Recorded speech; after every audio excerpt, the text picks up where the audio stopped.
You are listening to the Overcome Pornography for Good podcast, episode 75, Healing Wounds from Sexual Shame. Welcome to the Overcome Pornography for Good podcast, where we take a research-based, trauma-informed, and results-focused approach to quitting porn. This approach has been revolutionary and changed thousands and thousands of lives. I'm your host, Sarah Brewer. Hey, you guys, welcome to the podcast episode this week. I have had a couple conversations this week around this topic that I'm going to talk to you about today, sexual shame and healing wounds from it.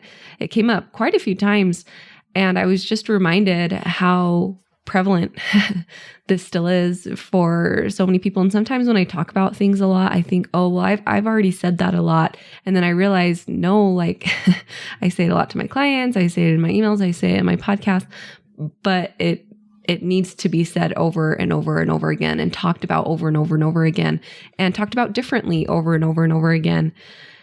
Yeah, there are just a lot of people hurting and wounded from shame techniques and fear techniques, especially around sexuality.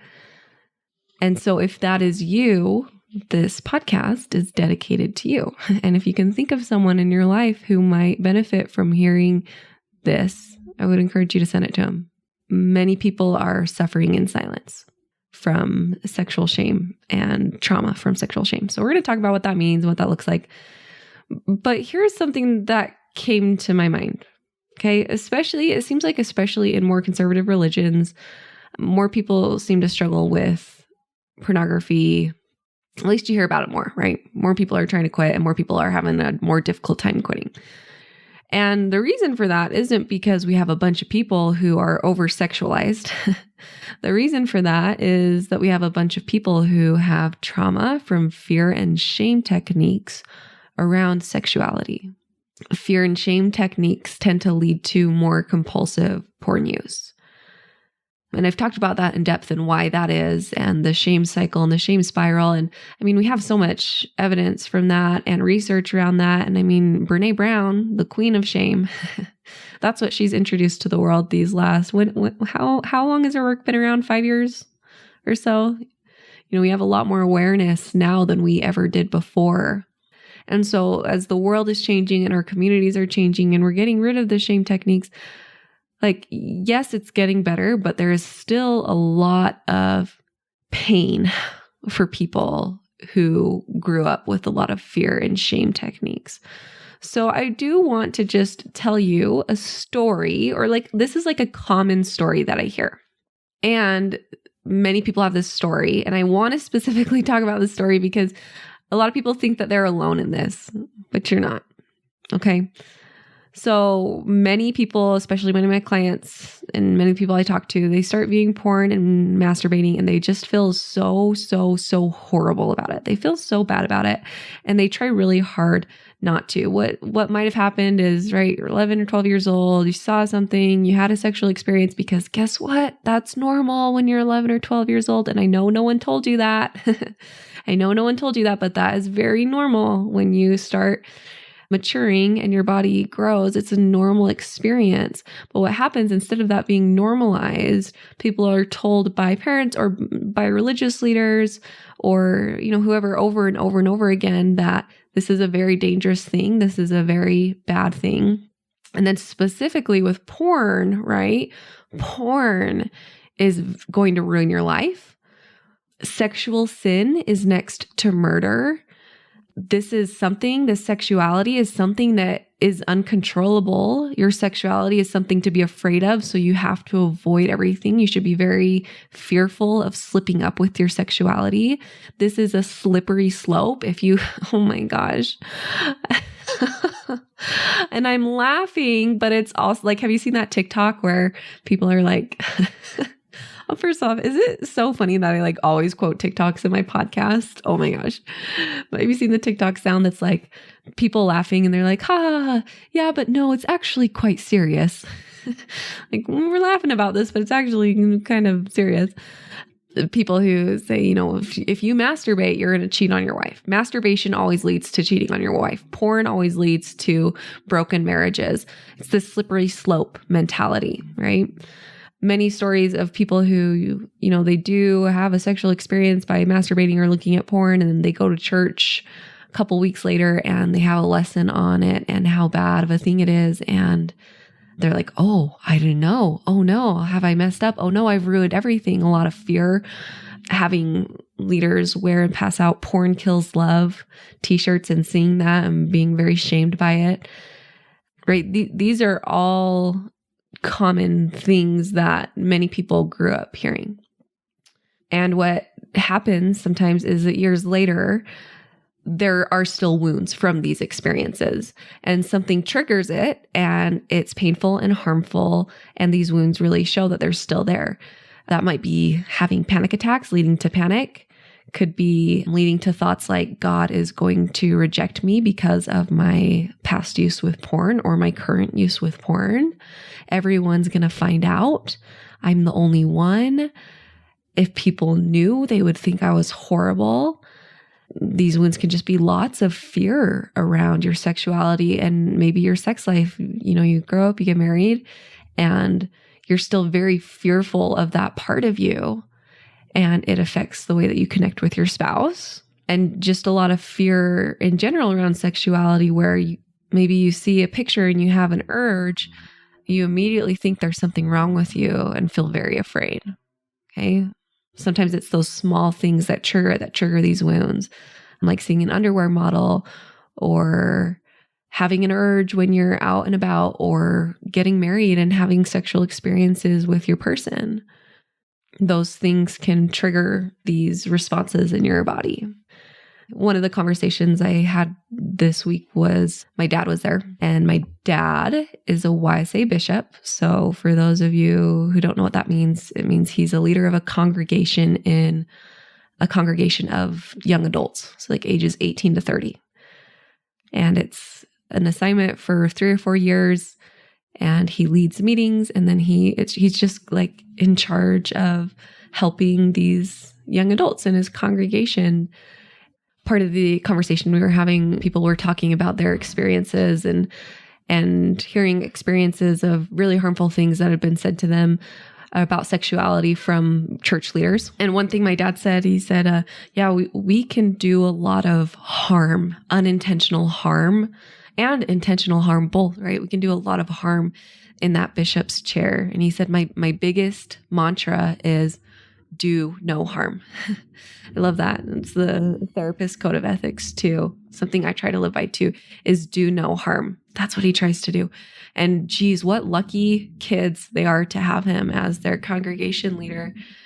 Not everyone has great experiences around, sexuality seems to be one of the harder experiences that people have who grow up in conservative religions. And as I say that, I hope that no one feels attacked, but it's important for me to say. And so if that's you, if you've experienced harm from that, I'm really sorry. And that's not fair. And you deserve healing from that. Because if you've had leaders and experiences of fear and shame around your sexuality growing up, that is something that has created wounds in you, probably. That's probably why you're listening to this podcast, and you deserve to heal from that. I mean, the examples are endless that I hear of these fear and shame techniques, and we're becoming a lot more aware of them, but that doesn't make the pain less. And we have to be careful that when we say, oh, well, we're doing better than we were, that we're not gaslighting people who have experienced trauma and pain from this. Right? Some examples of these things are, someone's bishop saying, hey, if you masturbate that week, don't shake my hand when you see me in the halls at church. But if you didn't masturbate that week, come and shake my hand. Or just really, shaming conversations in offices about it, being denied opportunities because of slip-ups, threatened that you can't get married or do certain things if you have slip-ups, messages over and over and over again that if you slip up, you're going to ruin everything in your life. And I share these because I want you to know that you're not alone. I want you to know that you're not the only one who struggled with this. That's one thing I was telling one of the persons I had this conversation with this last week was just over and over and over again. He kept saying, I'm the only one. I'm the only one who has gone through this. I'm so afraid everyone's going to find out. And it's like, dude, you are not the only one. I'm sure that and not to, I mean, this is painful and this is really difficult, but many, many, many, many people, especially many men, experience this. But this can be trauma too. Okay, we're going to talk about what that means. So trauma is this dysregulation in your body, and it's a high emotional response. If you've heard fight or flight, freeze, fawn, all these things where maybe you feel panicky, maybe you get numb. It's when your nervous system acts out and is in distress over things. And like I said, you can experience this with many things, not just those big T trauma events. So examples of what that might look like is you have a sexual urge and your body goes into panic and fear. And even though in your mind, right, you're like, I know this isn't a big thing to worry about, you question it and you're like, maybe it is, maybe I'm wrong, there's something wrong with me, panic, panic, panic. And it makes sense. It makes sense why your body would have these responses if you grew up with those shame and fear techniques for years and years when you were a teenager, right? Another example is I was coaching a client recently who was telling me that he was applying for different government jobs, and part of the application process is going through a polygraph test. It's like a lie detector test. And one of the questions that they ask, I'm not sure exactly what the specific question is, but it's about illegal sexual activity. And so they probably ask about things like child pornography, right? And he said to me, I've never done anything like that. I've never, ever touched anything illegal like that. But when they ask me about it, I get so scared and so nervous that I question myself. And I'm like, have I done something wrong? Have I done something that would keep me from being worthy of this job? And he says ever since, he just spent many of his younger years answering to authority about his sexuality and whether or not he was masturbating or looking at pornography. And that was always such a high stress thing with a lot of fear and shame. And so even now as an adult, it's been years and years and years since those teen experiences. But even now as an adult, this experience of answering to authority about sexuality puts his body in this high emotional response to a point where he cannot pass this polygraph test because when he gets to that question, his body freaks out. Isn't that fascinating? So he failed that polygraph test because of this section, because of the high emotional response. And he says that it's so crazy because I know that I haven't done anything wrong. I know that I haven't done anything that would be illegal. I've struggled with porn off and on, and I'm working on it, but I haven't done anything that most men haven't done, and maybe even men in this job aren't doing, just like occasional slip-ups without anything that would be illegal, and I'm working on it and I'm trying to change. But they're like, you can hear in his voice how he's trying to justify it and be like, see, right? I'm okay, right? So that is an example of trauma too. And so what we want to do is we want to take the time to really heal these parts. And you deserve that. You deserve to heal these parts so that you are not in always fight or flight or freeze or fawn and questioning, am I good enough? Am I really okay? Am I going to be okay? Panicky, so that you have a healed relationship with your sexuality and you're not so afraid of it. So many of us are taught to look at sexuality like a necessary evil, where, it's not good, but if we have to do it, we'll do it in this specific way.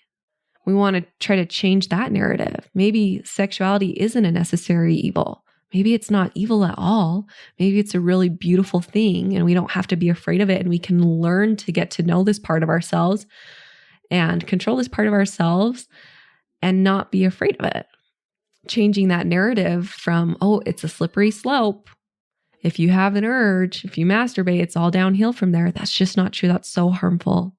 You can heal that part of you that's like, wait, am I going to go to hell? Right? Or am I going to get to be with my family forever because of this? Many of you question that. In fact, one of the conversations I was having this last week was someone who saying, I'm just like haunted with this idea, like I'm not going to get to be with my wife forever because of my past porn use. And this conversation with him was especially fascinating because there wasn't any current porn use and hadn't been for a long time, but he just, what I'm talking about, what happened is there was so much fear and shame in his adolescenthood that something triggered it. And it's all this trauma and all this pain and all these wounds showing themselves. That's what's happening here. I had to remind him over and over and over again, because you're feeling this and the reason this is coming up isn't because there's something wrong with you. The reason this is all coming up is because there are wounds here that we need to heal. And this is all deep inner work that I want you to experience. So how do we do that? How do we start healing this wound, these wounds from sexual shame? First is awareness, awareness, awareness. And that's what I've spent most of this podcast episode talking about so far. It's what I really wanted to dig into here.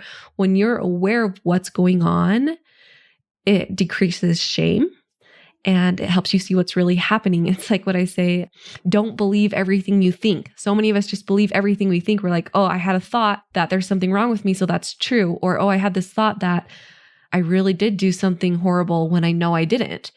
Right? Just awareness of what's going on in your brain, awareness of what's going on in your body, awareness that what might be happening here are some trauma responses when you're panicky, when you're in fight or flight, when you feel totally dysregulated, and to bring awareness to make sense of why that, especially if you're someone who experienced a lot of fear and shame techniques, it makes sense that you would be experiencing that now. Okay, so that's the first thing we do to heal it. We also want to see it for what it really is. Like I just said, see it as something that needs to be healed, not as evidence that there's something wrong with you. If it helps you to call it trauma, see it as trauma and something that needs to be healed. Nothing is wrong with you, and you aren't the only one who's experiencing this. We also need to learn how to regulate emotions. So when your body is in this dysregulated state, how can we regulate that? How can we help our body move through that? You can do exercise. There's tapping meditations. You can punch it out, movement, running, maybe meditation. I did a training recently with Tiffany Rowe, who's a therapist and she has a big Instagram platform. And she said, potent and novel movement helps us move through trauma. Potent and novel. What that means basically is like different, kind of weird movement, something that is novel. So dancing or like big punches, that can help you. We also want to make sure that you have someone to talk it out with, to validate you and see you in your pain and remind you that you're okay and there's nothing wrong with you. So if you have someone safe in your life that you can talk through with it and you feel safe to do that, do it. Shame thrives in the dark and shame hides in the light. That's why sharing with safe people helps us heal our shame. And Julie Hanks says often that sharing your story is a very important part of healing your trauma. And so being able to share that hurt in a safe place with people who get it and who will validate you. Learning how to rewrite your story, learning how to process through this trauma, learning how to, a big part of this is going to be to start trusting yourself with your sexuality again, learning all the things we've talked about in the podcast, all the things that we go over in the program, learning about urges, learning about emotions and buffering, learning about your identity and how to change the beliefs that you have about yourself, learning how to build your relationship with yourself so that you trust yourself. And then lastly, how we heal this part of you is you love that part of you. So really thinking, when we think of this in terms of woundedness, it helps us rephrase it and it helps us heal it. Looking at this part of you as a wounded part of you. You might have heard of inner child work. It's like looking at this part of you that is a wounded child that needs to be reparented and needs to be calmed down. So you have this part of you that is very afraid of sexuality and very wounded here, and a lot of fear and a lot of shame around sexuality. You can look at that part of you and almost see it as that young teenager or as that young person who, if we were to sit down with and talk to, what would we say to him? We would give him hugs. We would grab him by the face and say, "You're okay. You are okay. You're going to be okay. Don't worry. Don't worry. And you heal and you love that part and you reparent that part and you reassure them over and over and over again. Okay. And it's doable. You can heal this part of you. Absolutely. If you want extra support with this, we have some available for you through our private coaching. All the coaches, so there are 3 of us in there right now. We've all finished some trauma-informed certification and have a lot of experience working with clients exactly like what I've talked about in this episode, like over and over and over and over again. So much experience there. What that looks like is 6 months of working one-on-one. And you can do longer than 6 months, but it starts out with 6 months, but 6 months or longer of working one-on-one and doing that deep inner healing with someone. It's one of the most effective things that you can do. And we'll teach you all these things, how to regulate your emotions, how to heal yourself, all these things I've talked about, right? Okay, who this wouldn't be for is anyone who is experiencing suicidal thoughts and suicidality. If that is you, please, please, please go and find someone to help you. There's always the suicide hotline that is available to you, and there is a lot of support out there. We want you to get the help that you need, okay? This also probably wouldn't be a good fit for you if you have a big T trauma event that you haven't talked to or processed through with a therapist before. So if you've experienced abuse or sexual abuse or any big T trauma that you've never talked about and haven't worked through and haven't started to work through that with. We have clients who like to work in the coaching program and with a therapist side by side. But if there's something like that needs to be worked through, a therapist is a better place to start. If you have a diagnosis like PTSD or bipolar, long-term therapy might be a better fit for you. And depending on what your therapist says too, the coaching program might be a good side-by-side fit for you too. So you can talk to them. And if you have any questions, specific questions about that, feel free to reach out to us. Who this is for, who this would be a great fit for, is if you love my approach and if you connect with it. If you hear this podcast and you hear me talking and you're starting to see yourself making changes and like your soul feels drawn here. I hear that a lot from my clients. Like, I was just so drawn here and I felt like something inspired me to come here. If that's you, this is for you, and private coaching will be an amazing opportunity and an amazing experience for you. If you're able to function and live a mostly normal life, this is a great fit for you. If you want extra support and maybe you find yourself panicky and confused and full of shame, we can help you with that. We can help with that sexual shame and help you learn how to get out of those difficult moments in your body. And of course, we'll work on all the porn and all the mindfulness and all the identity stuff too. You can see all the details at sarahbrewer.com/work with me. But I want to make sure that I let you know that's available to you, to those of you who are like, yes, I'm hearing this podcast episode. That is me. I have that. I have that stress. I have that trauma. This sounds exactly like me. And I want to heal from that. I want to heal from that. Come and sign up for private coaching. It's the best way for us to help you dive in and do all of that healing work. Okay. All right, you guys have a great week and we'll talk to you next week. Bye-bye.